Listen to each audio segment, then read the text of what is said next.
Lieutenant colonel Shariful হক ডালিমের আমি major ডালিম বলছি বইয়ের এই পর্বে। এখন থেকে আমরা তিনজনেই কলকাতা বিশ্ববিদ্যালয়ের ছাত্র। পাকিস্তান থেকে ভারতে সোনার দাম বেশি।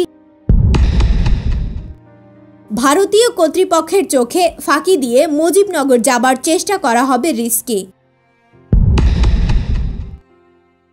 সবাই মহা খুশি। নেমে পড়লাম স্টেশনে। বর্ডার থেকে তখন আমরা অনেক ভেতরে চলে এসেছি। আপার ক্লাস ওয়েটিং রুমে যেয়ে ঢুকলাম। হাত মুখ ধুয়ে পোশাক বদলিয়ে ভদ্র হয়ে নিলাম প্রথমে। তারপর বসলাম ঠিক করতে কি করা যায়। ঠিক হলো এখন থেকে আমরা তিনজনেই কলকাতা বিশ্ববিদ্যালয়ের ছাত্র। স্টাডি ট্যুরে বেরিয়েছি। পুরো রাজস্থান ঘুরে বেড়াচ্ছি। তিনজনই হিন্দু নাম গ্রহণ করলাম। আমি হলাম শ্রী সৌমেন ব্যানার্জি, মতি শ্রী মনোজ বোস আর নূর শ্রী নারায়ণ গঙ্গোপাধ্যায়। টাকা পয়সার বন্দোবস্ত করতে হবে। কলকাতা থেকে আগত বাঙালি ছাত্র, তাই পাকিস্তানি টাকা ভাঙানো বিপজ্জনক হবে। ঠিক হলো আংটি দুটো বিক্রি করার চেষ্টা করতে হবে। স্টেশন মাস্টারের সাথে আলাপ করে জানতে পারলাম শহর স্টেশন থেকে প্রায় 1 মাইল দূরে অবস্থিত। দোকানপাট 9টার আগে খুলবে না। অগত্যা 9টা পর্যন্ত ওয়েটিং রুমেই অপেক্ষা করতে হবে। ঠিক 9টায় তিনজনই বেরিয়ে পড়লাম। আমার ও মতির গলায় ঝুলিয়ে নিলাম ক্যামেরা দুটো। নূরের পিঠে হ্যাভারস্যাক, চোখে রেবানের সানগ্লাস। ট্যুরিস্টের মতোই লাগছিল তিনজনকে।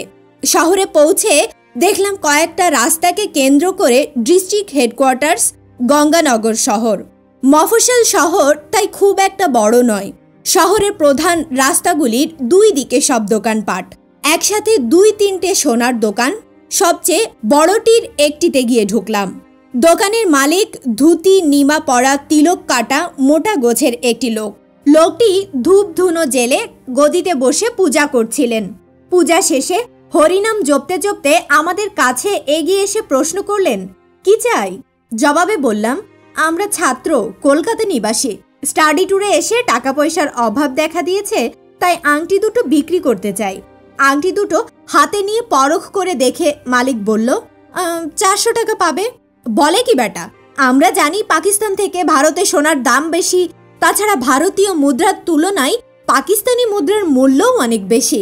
সেক্ষেত্রে মালিক আমাদের যে দাম দিতে চাচ্ছে তার দ্বিগুণ দামই আমাদের পাওয়া উচিত। বেটা বেনিয়া আমাদের অসুবিধার সুযোগ নিয়ে ডাহা ঠকাবার চেষ্টা করছে। ভীষণ রাগ হলো তার ফন্দি বুঝতে পেরে। আংটি দুটো ফেরত নিয়ে বেরিয়ে এলাম দোকান থেকে। অন্য দোকানে আর গেলাম না। বুঝতে পারলাম ওতে বিশেষ লাভ হবে না। ভিন দেশে অবস্থার সুযোগ নিয়ে সব বিনিয়ায় ঠকাবার চেষ্টা করবে। ঠিক করলাম একটা ক্যামেরা বেচে দেব। একই রাস্তার উপর সবচেয়ে বড় ক্যামেরার দোকানে গিয়ে উপস্থিত হলাম। দোকানের মালিক 24-25 বয়সের এক তরুণ। জামা কাপড়ে বেশ ফিটফাট। হিন্দি উর্দু মিশিয়ে তাকে আমাদের সমস্যা বুঝিয়ে বললাম, একটা ক্যামেরা বেচে দিতে চাই। তরুণ যুবক আমাদের অবস্থা শুনে সহানুভূতিশীল হয়ে উঠল। ক্যামেরা দুটো হাতে নিয়ে বলল, এ তো অত্যন্ত দামি ক্যামেরা, বিদেশ থেকে ইম্পোর্টেড? হ্যাঁ ভাই, বিদেশ থেকে প্রবাসী আত্মীয়ের মাধ্যমে খুব শখ করে আনিয়েছিলাম। নেহাত বিপাকে পড়েই বিক্রি করতে হচ্ছে। কিন্তু এত দামি ক্যামেরা এই ছোট শহরে ভালো দামে বিক্রি করতে পারবে না। তাছাড়া শখের জিনিস কষ্ট করে আনিয়েছ, বিক্রি করে দিলে তো আর কিনতেও পারবে না। তাই বলছি কি, তোমাদের কাছে কি আর অন্য কিছু নেই? আছে ভাই, 2টো স্বর্ণের আংটি। বলে পকেট থেকে আংটি দুটো বের করে ওর হাতে দিলাম এবং সোনার দোকানের অভিজ্ঞতা সম্পর্কে ওকে সব খুলে বললাম। সব শুনে ও একটু হাসলো। বলেই যুবক দোকানের কর্মচারীটিকে ডেকে আমাদের চা এনে দিতে বলে বেরিয়ে যাচ্ছিল। চায়ের কথা বলতেই আমরা বলে উঠলাম, চায়ের প্রয়োজন নেই ভাই, আমাদের আংটি দুটো বিক্রি করে দিতে পারলেই আমরা তোমার কাছে কৃতজ্ঞ থাকব। সে আমি দেখছি, চা খাও।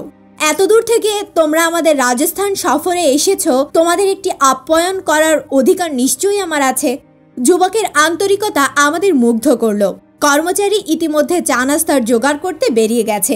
যুবকটিও আমাদের দোকানে বসিয়ে বেরিয়ে গেল। অপরিচিত 3জন লোকের কাছে পুরো দোকান ফেলে দিতে বিন্দুমাত্র দ্বিধা হলো না। অপরিচিত ভিন দেশে এমন একজন সাহায্যকারী পেয়ে ধন্য হলাম। কর্মচারী গরম লুচি তরকারি ও চা এনে রাখলো সামনে। খাবারের গন্ধ পেয়ে এতক্ষণ কষ্ট করে ভুলে থাকা ক্ষুধা পেটে মোচড় দিয়ে উঠল। দেরি না করে গোগ্রাসে লুচি তরকারি খেলাম। তারপর আস্তে আস্তে সুখ করে খেলাম গরম ধুমায়িত চা। নাস্তা পেটে পড়ায় শরীরটা বেশ চাঙ্গা হয়ে উঠল। মিনিট 20 পর যুবক হাসি মুখে ফিরে এলো। তোমাদের কাজ হয়ে গেছে, এই নাও বলে 850 টাকা আমার হাতে দিল। চা নাস্তা খেয়েছো তো? হ্যাঁ, খুব মজা করে খেলাম লুচি তরকারি আর চা। ভাই, তোমার নামটা জানতে পারি কি? নিশ্চয়ই, রমেশ ত্রিপাঠী। আমরা আমাদের বাঙালি হিন্দু নামের পরিচয় দিলাম।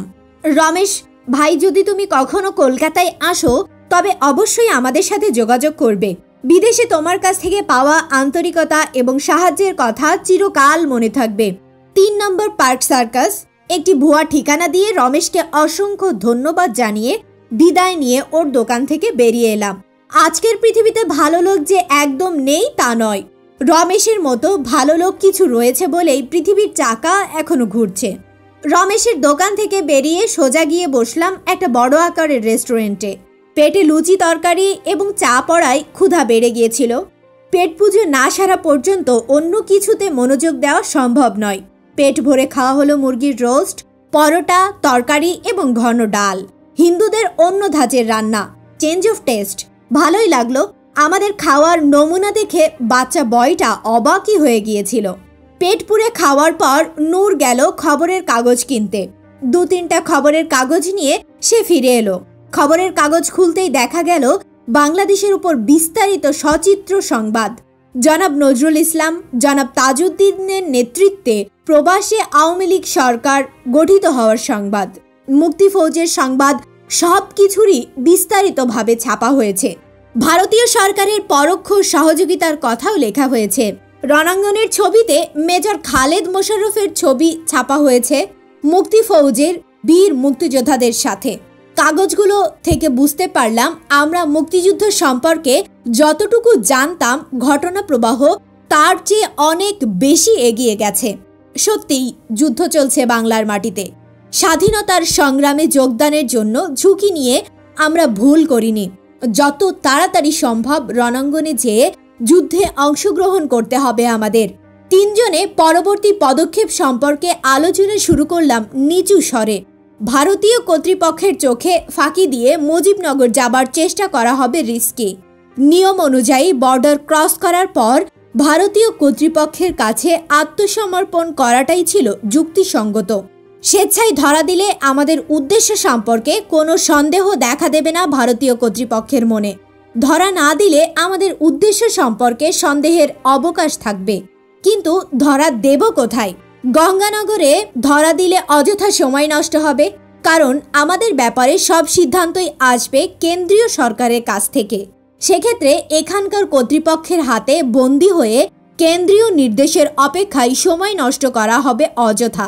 তাছাড়া 3 জনের কমান্ডো ট্রেনিং প্রাপ্ত পাকিস্তানি সামরিক অফিসারদের কাছ থেকে প্রকৃত তথ্য জানার জন্য যে উপায় অবলম্বন করা হবে তা হবে নিম্ন পর্যায়ে। তা সহ্য করার মতো মানসিক এবং শারীরিক অবস্থা বর্তমানে আমাদের কারোরই নেই। তার চেয়ে বরং দিল্লি পৌঁছে আত্মসমর্পণ করাটাই হবে শ্রেয়। যা হবার সেখানেই হবে। বইটির ধারাবাহিক অডিও বুক শুনতে চ্যানেলটি সাবস্ক্রাইব করে সাথে থাকুন। ভালো থাকবেন।